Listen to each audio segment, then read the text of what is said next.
Matthew 25, verse 14 to 30, the parable of the talents.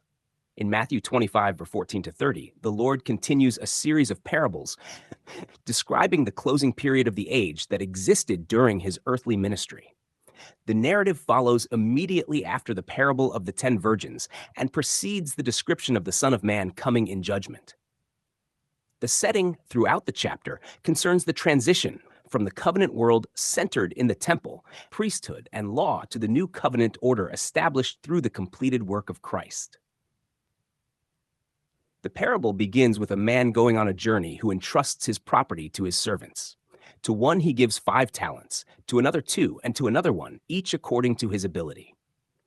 In the first century, a talent represented a large sum of money, emphasizing the significance of what was entrusted. The master then departs, leaving the servants as stewards of what belongs to him. Within the narrative of Matthew's Gospel, the master represents the Son of Man, who would soon depart from his disciples through death, resurrection, and ascension. Before his departure, Christ entrusted his servants with the riches of the kingdom message, the revelation of the reign of God that had drawn near in him. The distribution, according to ability, reflects the varied roles given to those within Israel during that generation. The first 2 servants immediately trade with what they receive and gain more. Their activity reflects the proclamation and expansion of the kingdom message throughout Israel and beyond during the apostolic era. The good news of the kingdom spread rapidly in the decades following Christ's resurrection. What had been entrusted multiplied as the message went forth through the apostles and those associated with them. The third servant, however, hides his talent in the ground. Rather than participating in the increase of what had been entrusted, he preserves it without fruit. When the master returns, the servant describes his perception of the master as a hard man, reaping where he did not sow and gathering where he scattered no seed.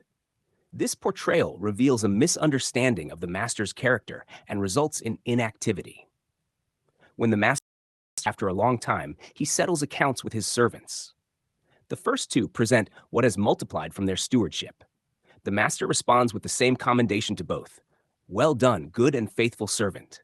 You have been faithful over a little. I will set you over much. Enter into the joy of your master. Their faithfulness results not in the earning of favor, but in the acknowledgement of stewardship within what already belongs to the master. The third servant brings back only the original talent. His explanation centers on fear and a distorted view of the master's nature. The master calls him wicked and slothful, pointing out that even the minimal step of depositing the money with bankers would have produced interest.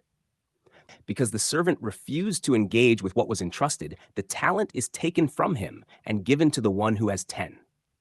The conclusion of the parable states, "For to everyone who has will more be given, and he will have abundance, but from the one who has not, even what he has will be taken away." Within the historical context of the first century, these words reflect the approaching end of the Old Covenant age. The leadership of Israel had been entrusted with the oracles of God, the temple, the law, and the promises. Yet many among that generation rejected the Messiah and resisted the proclamation of the kingdom.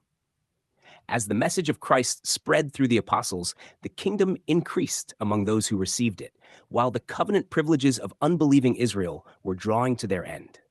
The imagery of taking away and giving to another echoes earlier statements in Matthew's Gospel.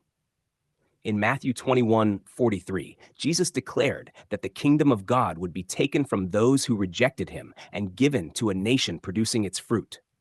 The parable of the talents continues this theme, describing the transfer of covenant stewardship during the generation that witnessed Christ's ministry. The final verse of the parable describes the unprofitable servant being cast into outer darkness, where there is weeping and gnashing of teeth.